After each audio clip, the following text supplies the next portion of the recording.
আপনারা আওয়ামী লীগকে এখনো চিনে উঠতে পারেন নাই। শহীদ জিয়াউর রহমান আওয়ামী লীগকে পুনর্বাসন করেছিলেন, উনাকে তার জীবন দিয়ে সেই দায় মেটাতে হয়েছে।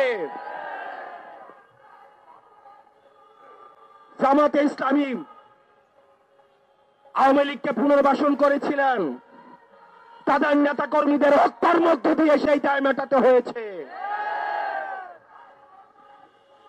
বিভিন্ন ষড়যন্ত্রের মাধ্যমে 2009 সালে আওয়ামী লীগ আবার পুনর্বাসিত হয়েছে। পিলখানা হত্যাকাণ্ডের মধ্য দিয়ে, রাষ্ট্রের প্রতিষ্ঠানগুলো ধ্বংসের মধ্য দিয়ে আগামী 100 বছর ধরে সেই দায় আবার আমাদেরকে দিতে হবে।